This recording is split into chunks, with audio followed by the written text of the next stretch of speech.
ہماری جو روح ہے نا، اسے بار بار عبادت کی حاجت ہے۔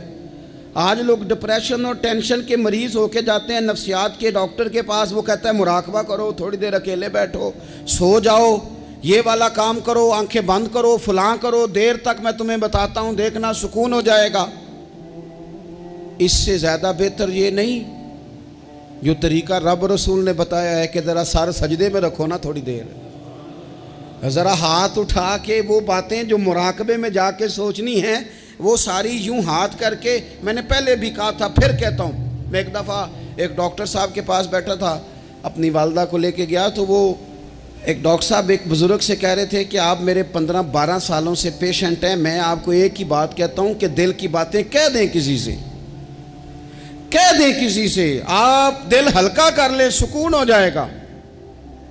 تو وہ کہنے لگے ڈاکٹر صاحب نہیں کچھ گلاں کنوں دسیے، پردے ہوندے نے، کچھ نجی اور ذاتی باتیں ہیں کس سے کہیں؟ تو میں نے کہا جی میں ڈاکٹر تو نہیں ہوں لیکن طالب علم ہوں دین کا، اگر آپ اجازت دیں تو کسی کے بیچ میں بولنا تو نہیں چاہیے، تو میں بات ایک کر لوں۔ کہنے لگے کر لیں۔ تو میں نے کہا بابا جی واقعی کچھ باتیں ذاتی اور نجی ہوتی ہیں، کسی سے کہی نہیں جا سکتی، لیکن حل بتایا نا ہمیں اللہ رسول نے، جو کسی سے نہیں نہ کہہ سکتے وہ مصلی بچھاؤ اور اپنے رب سے کہہ دو ساری، وہ رسول کائنات کی بارگاہ میں کہہ دو ساری، ایک دفعہ نکالو، کہو ان سے، کسی سے کہو گے تو وہ اپنی مرضی کا تبصرہ کرے گا، رب رسول سے دکھ کہو گے تو اللہ رسول رحمت والا معاملہ فرمائیں گے، کہہ دیں جو دل میں ہے۔ سب سے پہلی بات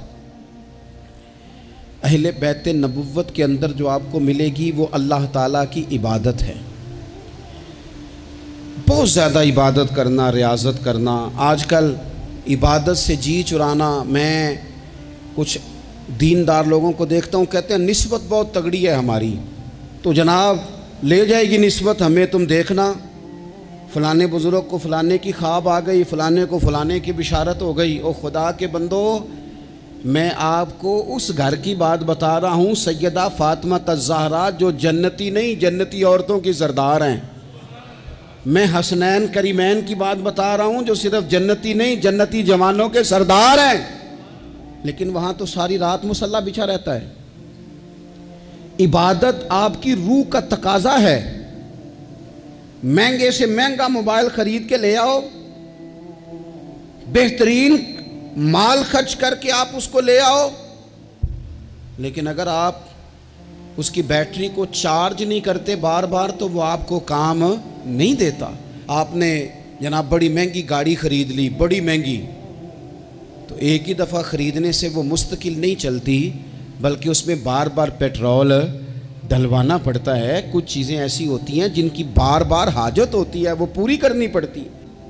ساری رات سیدہ فاطمہ الزہرا رضی اللہ تعالیٰ عنہ نفل پڑھتی تھی، ساری رات، گھر کے سارے کام کرنے، ہاتھوں پہ چھالے پڑ جائیں گے۔ آج کسی غریب ترین آدمی کی بیٹی بھی اتنا کام نہیں کرتی کہ چھالے پڑ جائیں، حالانکہ دکھ پھر بھی بڑے زیادہ ہیں۔ آپ جس سے بھی کہیں گے وہ کہیں گے بیٹی بڑی تکلیف میں ہے، روتی بڑا ہے، لیکن اتنی مشقت کوئی بھی نہیں کرتی۔ اتنی محنت کے باوجود رات کو عبادت ہے، تقویٰ ہے۔ حضرت عبداللہ ابن زبیر نے حضرت امام حسین کی شہادت کے بعد جب خطاب کیا تو اہل کوفہ کے وہ لوگ جو تلواریں لے کے نکلے تھے، آپ ان سے فرمانے لگے کوفیو تم نے پتہ ہے کس شخص کو قتل کیا ہے؟ میں حسین ابن علی کو جانتا ہوں، میں نے اپنی آنکھوں سے دیکھا ہے۔ یہ ذرا حضرت عبداللہ ابن زبیر کے جملے ہیں۔ فرمانے لگے میں نے انہیں دیکھا ہے، وہ لمبے لمبے سجدے کرتے تھے، وہ لمبا رکوع کرتے تھے، لمبا قیام کرتے تھے، وہ اکثر نفلی روزے رکھتے تھے۔ کثرت سے عبادت اہل بیت کا طریقہ ہے۔ کچھ سجدوں کا ذوق بنائیں، کچھ مزاج بنائیں عبادات کا۔ دوسری بات اہل بیت نبوت کے اندر جو بڑی اہم اور بڑی خاص تھی وہ تھی اللہ کی مخلوق کی خدمت۔ ہمارے ہاں کچھ لوگ دعائیں مانگتے ہیں پہلے، یا اللہ مجھے عطا کر، میں بڑا تیرے بندوں پہ نثار کروں گا، میں بڑا قربان کروں گا، میں بڑا دوں گا، لیکن پھر جیسے ہی ان کے پاس مال آتا ہے ان کے خرچے بھی زیادہ ہو جاتے ہیں۔ اللہ نے وسعت دے دی ہے، بڑا مال دیا ہے، گاؤں والے گھر سے شہر والے گھر آ گئے، اب مال تو اور زیادہ ہے، کہاں خرچ کریں؟ تو ٹھیک ہے، امام حسین فرمایا کرتے تھے ایک لمحے کے لیے، یہ سنو میرے امام کا قول، فرمایا کرتے تھے ایک لمحے کے لیے کسی غریب کی مدد کر، اللہ پورا مہینہ نفلی اعتکاف بیٹھنے سے تجھے زیادہ ثواب عطا فرمائے گا۔ کسی کے آنسو پوچھ، کسی کے آنسو پوچھ، غم حیات کے ماروں کا احترام کرو، غم حیات کے ماروں کا احترام کرو، غم حیات کے ماروں کا۔ اہل بیت نبوت کا اسوہ نور دیکھو، اللہ کی مخلوق کی خدمت، اللہ کی مخلوق کے ساتھ محبت۔ امام حسین کے پاس ایک سائل آیا 1 دینار مانگنے، امام حسین فرمانے لگے ٹھہر جا، تھوڑا سا انتظار کر۔ شام ہو گئی، وہ بیٹھا رہا، 5000 اشرفیاں 5 تھیلوں میں بھری ہوئی حضرت سیدنا امام حسین رضی اللہ تعالیٰ عنہ کے پاس لائی گئیں۔ تو حضرت امام حسین رضی اللہ تعالیٰ عنہ نے نا اس نے تو دیکھے نا، مانگنے والے کو تو پہلے بندہ تلاش کرتا ہے کہ ٹوٹے پیسے ہیں کہیں، پھر دیتا ہے۔ امام حسین کے پاس 5000 اشرفیاں آئیں 5 تھیلیوں میں، اور بظاہر حالت یہ تھی اس وقت کہ 1 اشرفی بھی نہیں تھی دینے کے لیے۔ 5 تھیلیاں آئیں بھری ہوئی پیسوں کی، 5 کی 5 پکڑا کے نہ مانگنے والے کو ساتھ فرمانے لگے معاف کرنا یار، تجھے شام تک انتظار کرنا پڑا ہے۔ یہ دیکھو خود بھیک دیں، خود ہی کہیں منگتے کا بھلا ہو، یار ذرا معاف کرنا، تجھے شام تک انتظار کرنا پڑا۔ وہ جو مزاج ہے سخاوت کا، وہ جو انداز ہے سخاوت کا، اور یہ جو حضور سے انہوں نے لیا تھا نا۔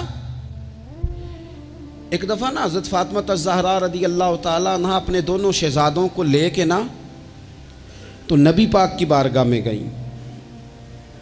آتے ہیں نا بہت سارے نواسے آتے ہیں، کئی دفعہ ان کے ابا جی بھیجتے ہیں، کہتے ہیں لے جاؤ اپنی ماں کو تے نانے نوا کو حصہ دے وے تہاڈا۔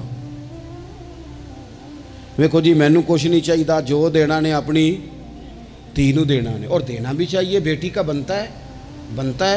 اور میں درجنوں اور 20 بار کہہ چکا ہوں، جو 5 مربے کا مالک ہے اس کی بیٹی کا بھی حصہ ہے، اور جو 5 مرلے کے مکان میں رہتا ہے اس کی بیٹی کا بھی حصہ ہے۔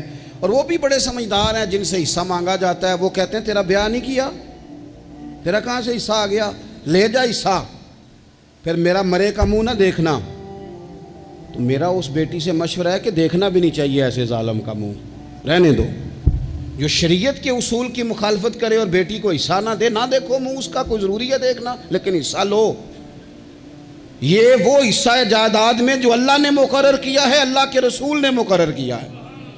یہ کسی شخص کے ایموشنل بلیک میل کرنے سے ختم ہو سکتا، یہ نہیں ختم ہو سکتا۔ بیٹی کی شادی کر دیا تو وہ جو 5 دفعہ بیٹے نے پیسے اجاڑے ہیں تیرے کاروبار میں وہ بھول گئے؟ کیا کہا تھا میاں صاحب نے؟ کہنے لگے تیاں لئی پردیس وے بابل تے پتراں لئی جاگیراں، چپ چپ رہنا تے دکھ سکھ سہنا، بس تیاں دیاں تقدیراں، ساری جائیداد اس کو دے دے۔ اور میں نے یہ دیکھا ہے کہ بعد میں جو اس طرح کے ظلم کرتے ہیں وہ کئی ظلموں کا شکار ہوتے ہیں، انہیں جواب دینا پڑتا ہے۔ آمدام برسر مطلب حضرت سیدہ فاطمہ رضی اللہ تعالیٰ عنہ اپنے دونوں شہزادوں کا بازو تھاما، امام حسن اور حسین کا، اور حضور کی بارگاہ میں لے گئی، دنیا مانگنے نہیں، دولت کے لیے نہیں، جائیداد کے لیے نہیں، کہا حضور میں شہزادے لائی ہوں، میرے بچوں کو کچھ دیجئے۔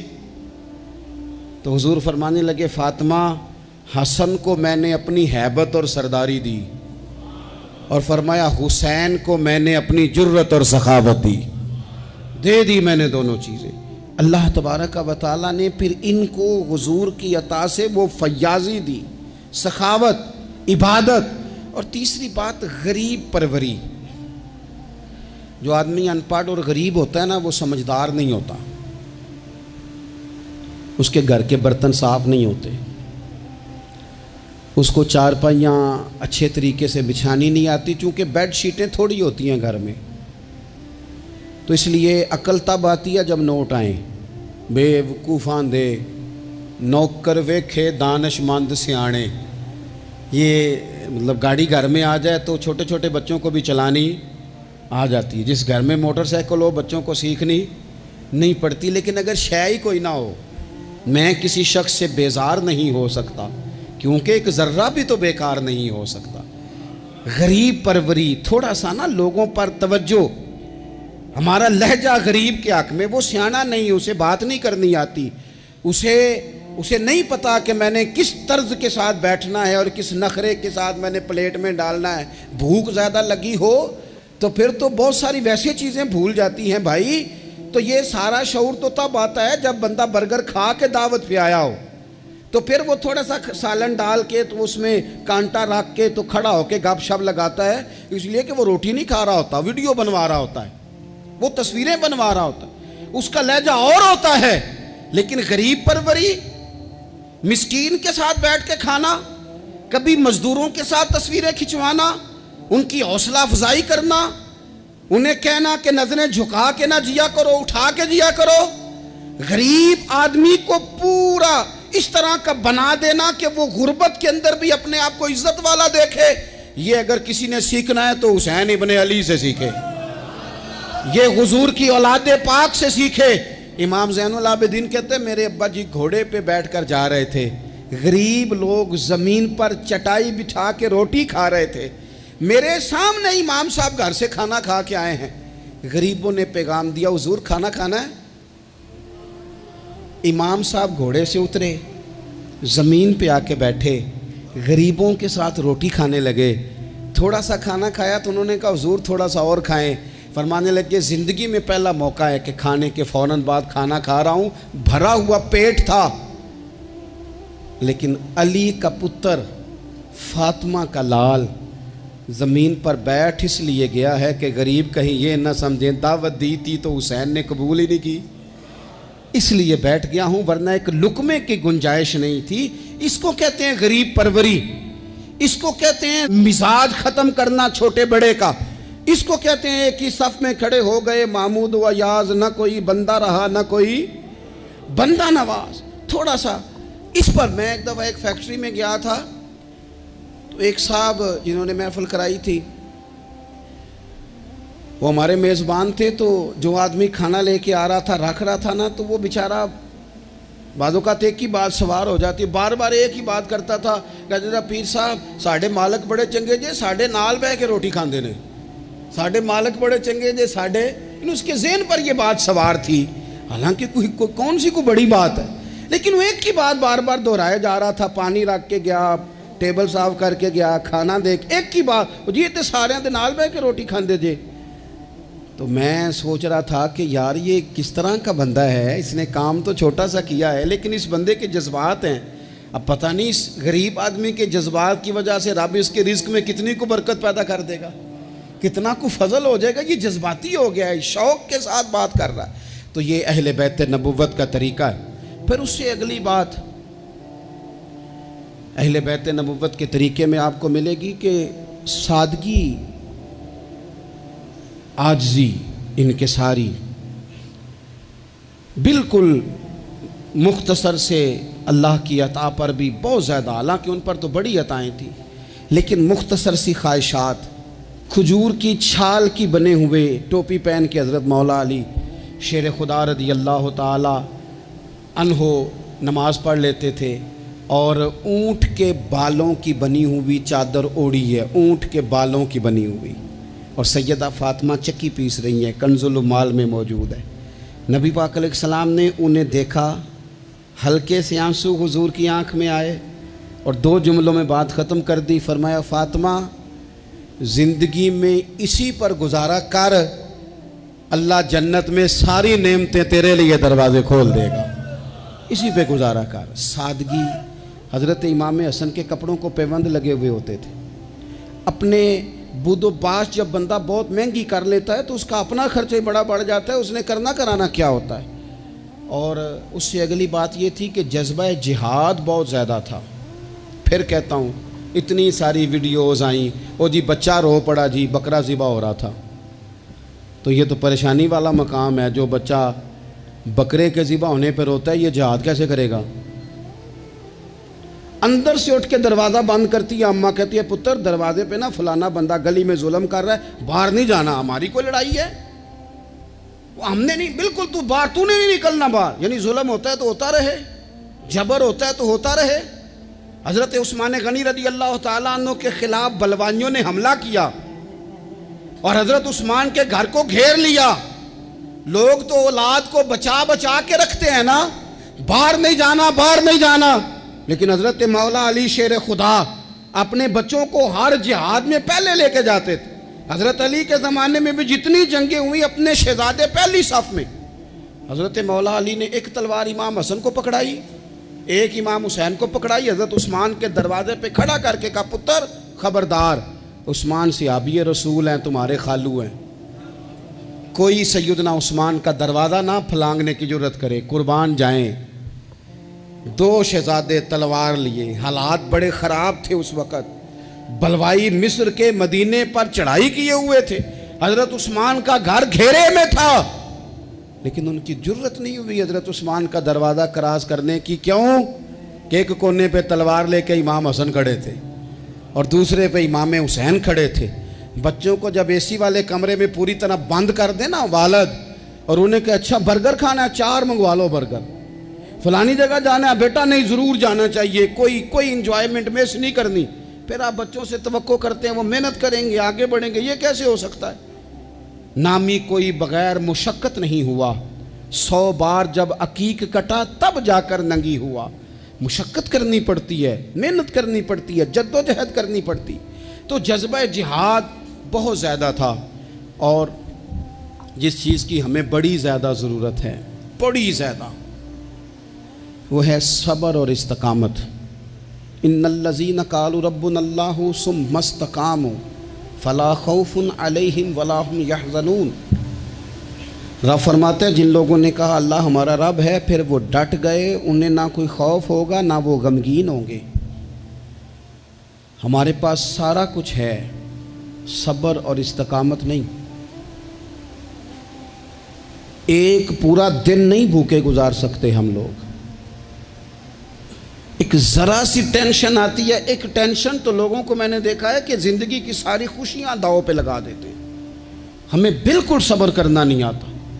100 سے زیادہ مرتبہ کم و بیش قرآن پاک نے صبر کا حکم دیا ہے، بار بار کہا صبر کرو صبر کرو صبر کرو، ہے ہی نہیں، مزاج ہی نہیں، تڑپتے لڑتے ناراض ہوتے بگڑتے پریشان ہوتے جلد باز لوگ۔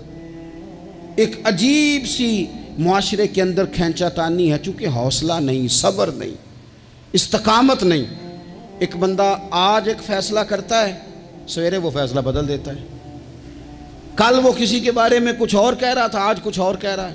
ہمارے مزاجوں میں استقامت نہیں، ٹھہراؤ نہیں، ہمیں ٹھہرنا نہیں آتا۔ حالانکہ نبی پاک علیہ السلام نے فرمایا ہے اللہ کو وہ کام زیادہ پسند ہے جو تھوڑا کیا جائے پر روز کیا جائے۔ پتھر پہ پانی پڑے متصل تو بے شبہ گھس جائے پتھر کی سل۔ پتھر میں کبھی کوئی چیز سوراخ نہیں کر سکتی، اور پانی تو سوراخ کر ہی نہیں سکتا۔ نوجوانوں، پانی پتھر میں سوراخ، لیکن اگر پانی ہو مستقل مزاج اور ایک ایک قطرہ گرتا ہی رہے گرتا ہی رہے گرتا ہی رہے گرتا ہی رہے، تو دیکھ لینا تم نے فرش لگوایا ہوتا ہے، سیمنٹ اور بجری ڈالی ہوتی ہے، پر اگر مستقل گرے تو پتھروں میں بھی پانی سوراخ کر ہی دیتا ہے۔